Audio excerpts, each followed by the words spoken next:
સામાન્ય રીતે જ્યારે આપણે કોઈ મેડિકલ નિદાન કે કોઈ રિપોર્ટ વિશે વાત કરતા હોઈએ ત્યારે આપણને એકદમ સચોટ ચોકસાઈની અપેક્ષા હોય છે.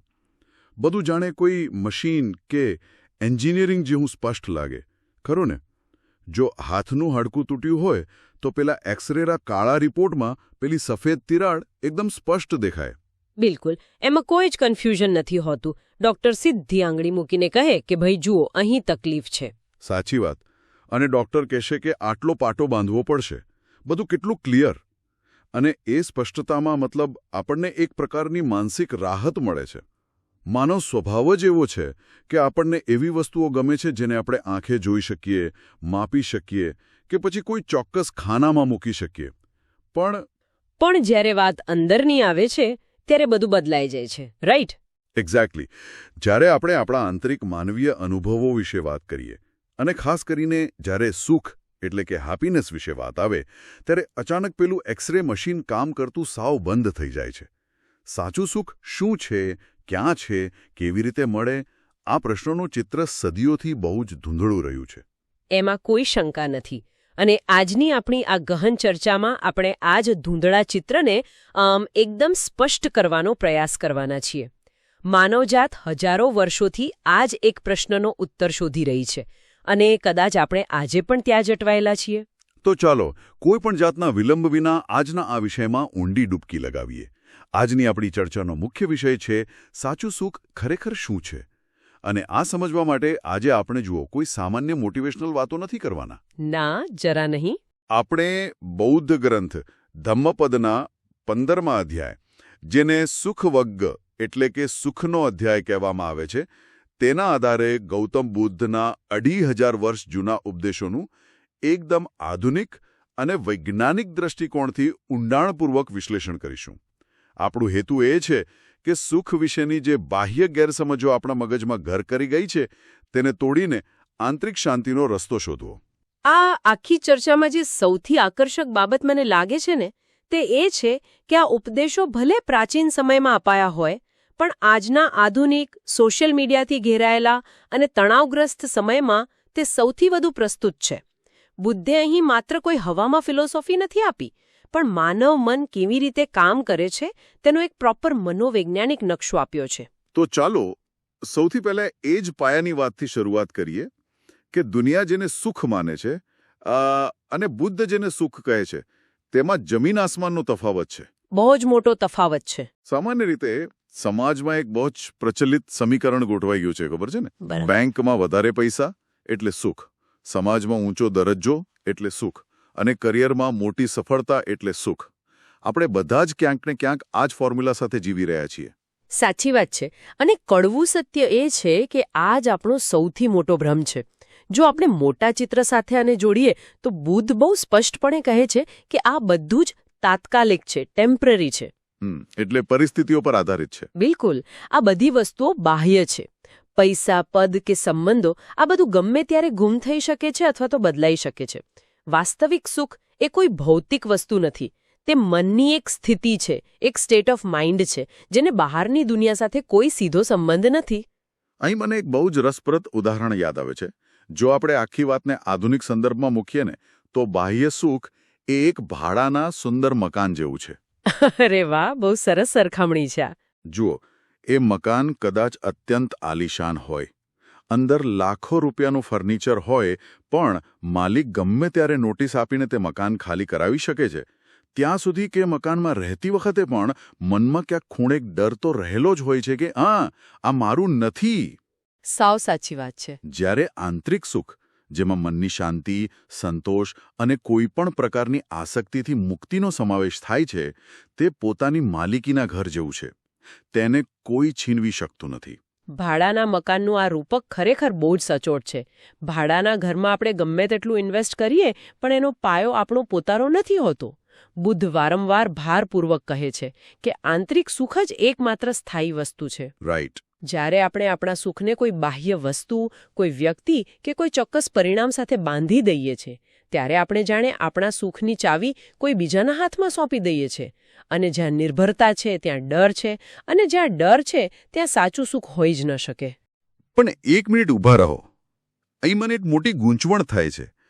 જો પૈસા, સફળતા અને સંબંધો નાશવંત છે અને એ બધું ભાડાનું મકાન જ છે, તો શું જીવનમાં સફળ થવાની કે પૈસા કમાવાની ઈચ્છા રાખવી જ ખોટી છે? એટલે તમને એમ લાગે છે કે બુદ્ધ બધું છોડવાની વાત કરે છે? હા, મતલબ શું બુદ્ધ ટેવું કહેવા માંગે છે કે આપણે કોઈ મહત્વાકાંક્ષા જ ન રાખવી જોઈએ અને બધું છોડીને જંગલમાં જતા રહેવું જોઈએ? આ ખરેખર બહુ જ વ્યાજબી પ્રશ્ન છે અને સમાજમાં અધ્યાત્મ વિશે સૌથી વધુ ગેરસમજ આ જ મુદ્દે થાય છે. બુદ્ધ ક્યારેય એવું નથી કહેતા કે તમારે ગરીબ રહેવું જોઈએ અથવા કરિયરમાં પ્રગતિ ન કરવી જોઈએ. તો પછી પ્રોબ્લેમ ક્યાં છે? સમસ્યા પૈસા કે સફળતામાં નથી. સમસ્યા એમાં રહેલી આસક્તિમાં છે, એટલે કે અટેચમેન્ટમાં છે. જો કોઈની પાસે અઢળક સંપત્તિ છે અને તે તેનો ભરપૂર આનંદ માણે છે, પણ જો કાલે કોઈ કારણસર એ સંપત્તિ જતી રહે અને તો પણ તેનું મન શાંત રહી શકે, તે હસી શકે, તો તે વ્યક્તિ સાચા અર્થમાં મુક્ત છે. ઓહ, એટલે કે વસ્તુઓ હોય તેનો વાંધો નથી, પણ વસ્તુઓ વગર ન ચાલે એ વાંધો છે. એક્ઝેક્ટલી. સફળતા માટે પૂરી મહેનત કરવી એ એક બાબત છે, પણ એવું માનવું કે જો હું સફળ થઈશ તો જ હું ખુશ થઈશ, એ દુઃખનું મૂળ છે. ઓકે, આ વાત મગજમાં એકદમ ઉતરી ગઈ. એટલે કે આપણે રમતમાં ભાગ લેવાનો છે, પૂરી તાકાતથી અને રણનીતિથી રમવાનું પણ છે, પણ હાર કે જીતને આપણા અસ્તિત્વ પર હાવી ન થવા દેવી. હવે જો સાચું સુખ એ આ મનની મુક્ત સ્થિતિ જ છે, તો ત્યાં સુધી પહોંચવું કેવી રીતે? બુદ્ધ આના માટે કોઈ નકશો કે પગલાં આપે છે ખરા? હા, ચોક્કસ. સુખ વગ્ગમમાં બુદ્ધે 8 મુખ્ય આધાર સ્તંભો અથવા તો ઉપદેશોની વાત કરી છે, જે ખરેખર આપણા મનને રીપ્રોગ્રામ કરવા માટેના અત્યંત શક્તિશાળી ટૂલ્સ છે. ચલો આપણે તેને વિગતવાર સમજીએ. શ્યોર. પહેલો ઉપદેશ બહુ જ સીધો અને આકરો છે: દ્વેષ વગર જીવવું. બુદ્ધ કહે છે કે શત્રુઓ વચ્ચે પણ શાંતિથી રહેવું. આજના સોશિયલ મીડિયાના જમાનામાં જ્યાં ચારે બાજુ ટ્રોલિંગ અને નફરત ફેલાયેલી છે, ત્યાં કોઈના પ્રત્યે દ્વેષ ન રાખવો એ કદાચ સૌથી મોટો માનસિક પડકાર છે. ખરેખર. અને આના પછી તરત જ બીજો ઉપદેશ આવે છે: રોગ વગર જીવવું. પણ અહીં એક બહુ જ ઊંડું રહસ્ય છે. કેવું રહસ્ય? જ્યારે આપણે રોગ કહીએ એટલે તરત ડાયાબિટીસ કે બ્લડ પ્રેશર જ યાદ આવે, ખરું ને? પણ બુદ્ધ અહીં માનસિક રોગની વાત કરે છે, અને તે પણ ક્રોધ અને લોભને રોગ ગણાવે છે. આ બહુ જ મોટી વાત છે. ક્રોધ અને લોભને કોઈ નૈતિક ખામીની જગ્યાએ સીધી બીમારી ગણવા એ મનોવિજ્ઞાનની દ્રષ્ટિએ બહુ મોટી ક્રાંતિ છે. આધુનિક ન્યુરોસાયન્સ પણ આની પુષ્ટિ કરે છે. સાયન્સ આ વિશે શું કહે છે? જુઓ, જ્યારે આપણે ગુસ્સામાં હોઈએ છીએ ત્યારે આપણા મગજમાં એમાઇગડાલા હાઇજેક થાય છે. શરીરમાં કોર્ટિસોલ અને એડ્રેનાલિન જેવા સ્ટ્રેસ હોર્મોન્સનું પૂર આવે છે. આપણું બ્લડ પ્રેશર વધે છે. શારીરિક રીતે જોઈએ તો તે એક પ્રકારનું જીવલેણ તાવ જ છે, જે આપણા જ્ઞાનતંતુઓને બાળે છે. અરે વાહ! આના પરથી મને એક જોરદાર વિચાર આવે છે. જો આપણે આ ગુસ્સા અને લોભને એક માનસિક વાયરસ તરીકે જોઈએ, તો શું આપણે એમ કહી શકીએ કે આસક્તિ એટલે કે અટેચમેન્ટ એ મનની રોગપ્રતિકારક શક્તિ ઘટાડવાનું કામ કરે છે? ઇન્ટરેસ્ટિંગ. મતલબ જેમ શરીરમાં ઇમ્યુનિટી ઓછી હોય તો વાયરસ તરત હુમલો કરે, તેમ જો મનમાં આસક્તિ વધારે હોય તો ગુસ્સો અને લોભ બહુ જલ્દી ઘર કરી જાય. વાહ! આ એનાલોજી બહુ જ ડીપ છે. ખરેખર આસક્તિ જ એ છિદ્ર છે, એ નબળાઈ છે જ્યાંથી ક્રોધરૂપી વાયરસ મનમાં પ્રવેશે છે. જરા પ્રેક્ટિકલી વિચારો, આપણે ગુસ્સો ક્યારે કરીએ છીએ? જ્યારે આપણું ધાર્યું ન થાય ત્યારે. હા, અથવા જ્યારે આપણી કોઈ ગમતી વસ્તુ છીનવાઈ જાય. જો કોઈ વસ્તુ પ્રત્યે પહેલેથી જ આસક્તિ ન હોય તો તે વસ્તુ છીનવાઈ જવાનો ડર જ અસ્તિત્વમાં નથી રહેતો. અને જ્યાં ડર નથી ત્યાં ગુસ્સો પેદા થતો જ નથી. આ જ સુખવગ્ગનો ત્રીજો ઉપદેશ છે: આસક્તિ વગર જીવવું. કારણ કે આસક્તિ જ એ દુઃખનું મુખ્ય અને એકમાત્ર મૂળ છે. પણ આસક્તિ છોડવી એટલે શું, બધું છોડી દેવું? આના પછીના જે 2 ઉપદેશ છે, ચોથો અને પાંચમો, તે બહુ જ રસપ્રદ છે. ચોથો ઉપદેશ કહે છે કે પાસે કંઈ ન હોવા છતાં ખુશ રહેવું. હા, જેને આપણે આજના મોડર્ન સમયમાં મિનિમલિઝમ કહીએ છીએ. અને પાંચમો ઉપદેશ છે ભોગવિલાસ કરતાં શાંતિમાં રહેવું. પણ સાંભળવામાં આ બહુ જ નીરસ લાગે છે. જો હું નવો આઈફોન લઉં કે નવી કાર લઉં તો મને ખુશી તો થાય જ છે ને? થાય છે, પણ એ ખુશીનું આયુષ્ય કેટલું? જો આપણે આજના કન્ઝ્યુમર કલ્ચરની સાયકોલોજી સમજીએ તો આપણને સતત એવું શીખવવામાં આવે છે કે તમારી પાસે લેટેસ્ટ વસ્તુઓ હોવી જ જોઈએ. હા, એ તો છે. એડવર્ટાઇઝમેન્ટ પણ એ જ કહે છે. બિલકુલ. પણ નવો ફોન લેવાથી મગજમાં ડોપામાઇનનો જે સ્પાઇક આવે છે તે 2 અઠવાડિયામાં પાછો નોર્મલ થઈ જાય છે. પછી આપણને નવો ટાર્ગેટ જોઈએ છે. ભોગવિલાસ માણસને થોડી ક્ષણોનો રોમાંચ ચોક્કસ આપી શકે, પણ એ રોમાંચ પૂરો થતાં જ અંદર એક ભયંકર ખાલીપો આવે છે. સાચી વાત છે. મિનિમલિઝમ એ સમજાવે છે કે સાચી સ્વતંત્રતા વસ્તુઓ ભેગી કરવામાં નથી, પણ વસ્તુઓ પરની આપણી માનસિક નિર્ભરતા ઘટાડવામાં છે. શાંતિ એ પેલો ખાલીપો આવવા જ દેતી નથી. બરાબર છે. અને એ ખાલીપો ભરવા માટે જ આપણે આખી જિંદગી વધુને વધુ વસ્તુઓ પાછળ દોડતા રહીએ છીએ, જે આપણને છઠ્ઠા ઉપદેશ તરફ લઈ જાય છે, તૃષ્ણાનો અંત. એટલે કે એવી સ્થિતિ જ્યાં કંઈ પણ નવું મેળવવાની લાલસા જ ન રહે. એક્ઝેક્ટલી. પણ હવે 7મો અને 8મો ઉપદેશ થોડો અલગ દિશામાં જાય છે. તે આપણા સામાજિક જીવન વિશે છે. 7મો ઉપદેશ કહે છે જ્ઞાનીઓનો સંગ કરવો, અને 8મો ઉપદેશ છે અજ્ઞાનીઓથી દૂર રહેવો. અહીં અજ્ઞાની એટલે કોણ? શું અભણ લોકોની વાત થાય છે? ના, અજ્ઞાની એટલે એવા લોકો નહીં જેમને શાળાનું શિક્ષણ નથી મળ્યું. અજ્ઞાની એટલે એવા લોકો જેઓ અહંકાર, લોભ અને ભ્રમમાં જીવે છે. આ બહુ જ વ્યવહારિક વાત છે, કારણ કે આપણું પર્યાવરણ આપણા મન પર સીધી અને ગહેરી અસર કરે છે. મતલબ આપણી સંગત. હા, વિજ્ઞાનમાં મિરર ન્યુરોન્સનો એક કન્સેપ્ટ છે. આપણે આપણી આસપાસના લોકોના ભાવો અજાણતા જ કોપી કરીએ છીએ. માણસ ગમે તેટલો સકારાત્મક રહેવાનો પ્રયત્ન કરે, પણ જો તેની આસપાસ સતત ફરિયાદ કરવાવાળા, નેગેટિવ કે ક્રોધી લોકો હશે, તો તેમની નકારાત્મક ઉર્જા તેને નીચે ખેંચી જશે જ. આ તો મેં પણ અનુભવ્યું છે. એટલે જ બુદ્ધ કહે છે કે સાચું સુખ જોઈતું હોય તો સૌથી પહેલા સંગત સુધારવી પડે. આ બધી વાતો સાંભળીને એવું લાગે છે કે બુદ્ધ કોઈ આધ્યાત્મિક ગુરુ કરતાં એક અત્યંત કુશળ સાયકોલોજિસ્ટ વધારે હતા. એમાં કોઈ શંકા નથી. પણ અહીં વાત પૂરી નથી થતી.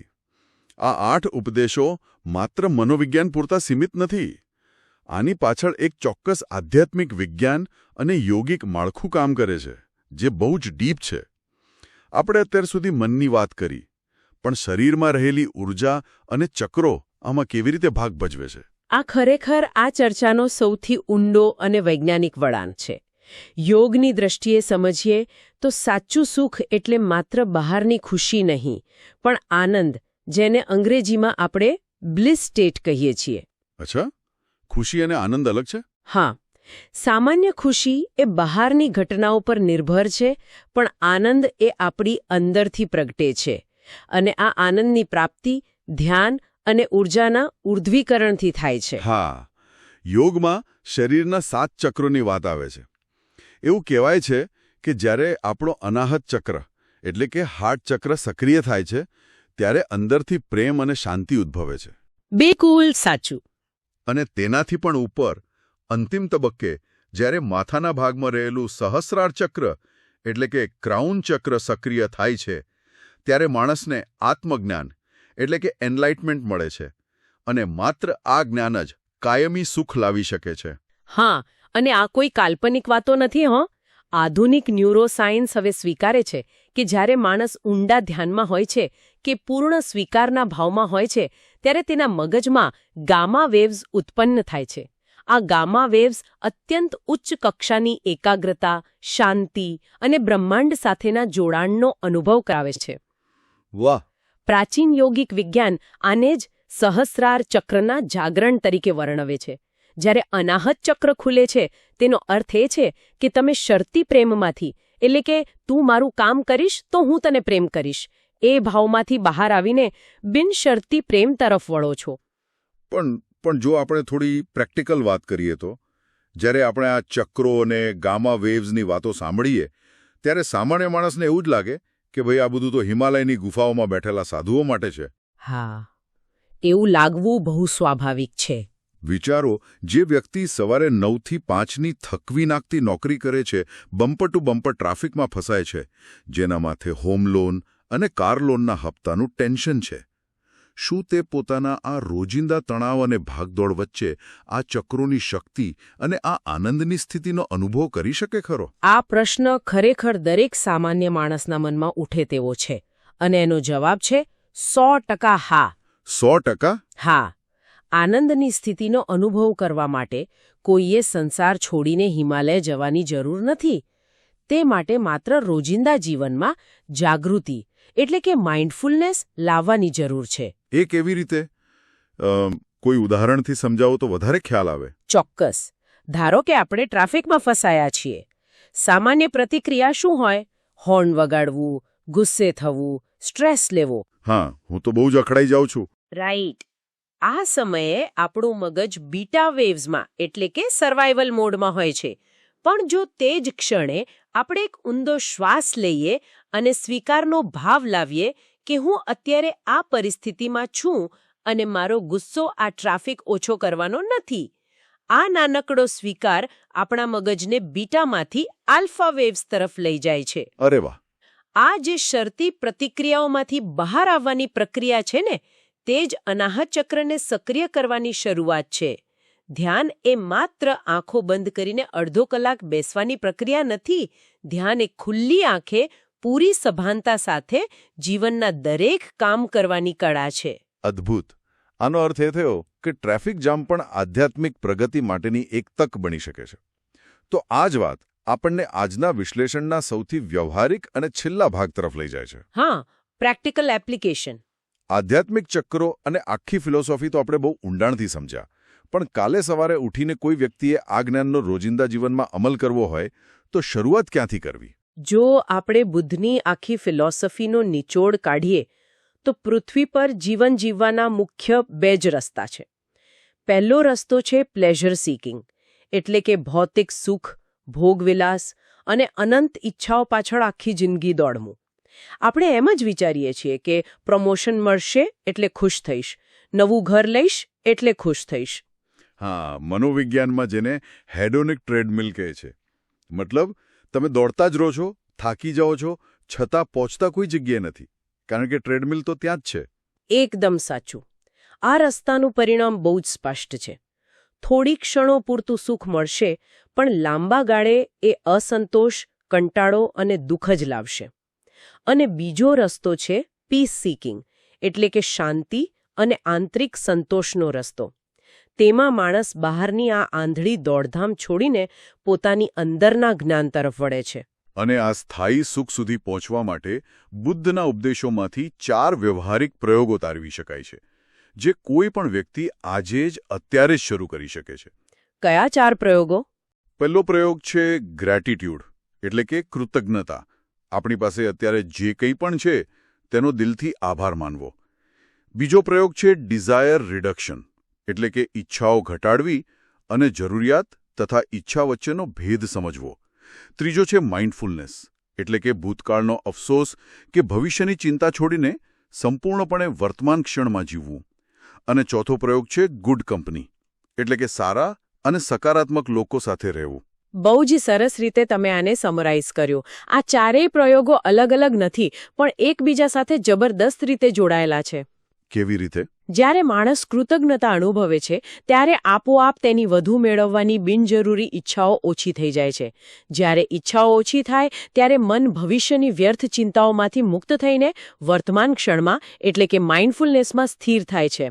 અને આ બધું ત્યારે જ ટકી શકે જ્યારે આસપાસનું વાતાવરણ યોગ્ય હોય. પણ અહીં આપણે પેલા બીજા પ્રયોગ ડિઝાયર રિડક્શન પર થોડીવાર ઊભા રહેવા જેવું છે.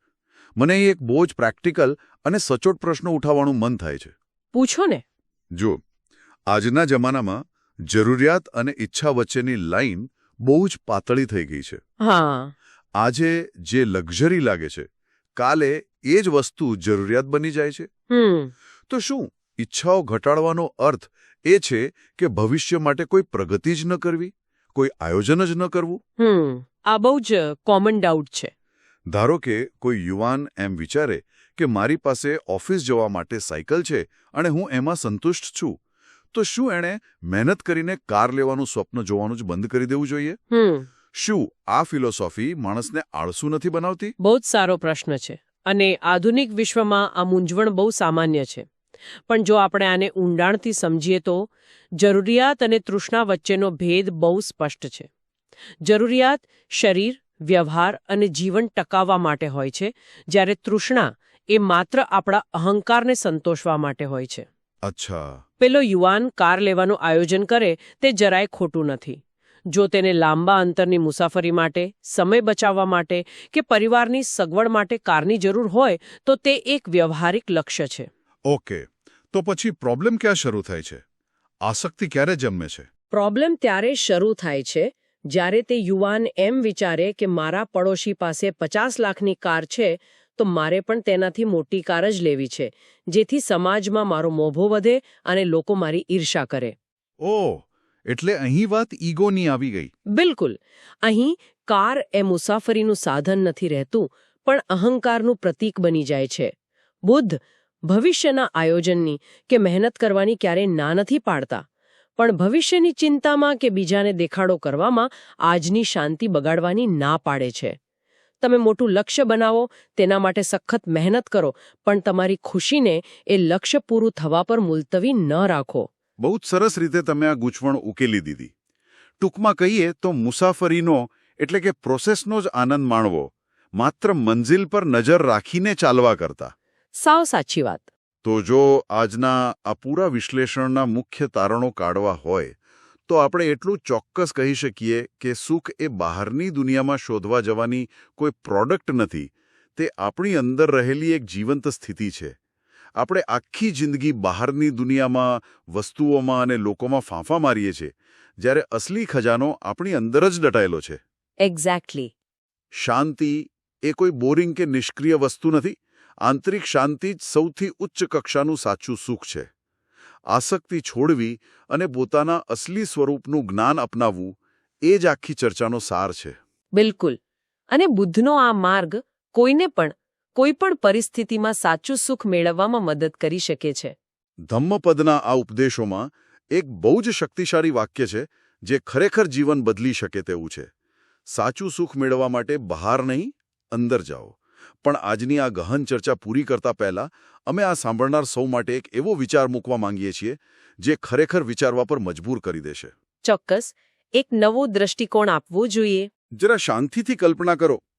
આપણી આ આધુનિક દુનિયાની આખી અર્થવ્યવસ્થા, આખી ગ્લોબલ ઇકોનોમી શેના પર ચાલે છે?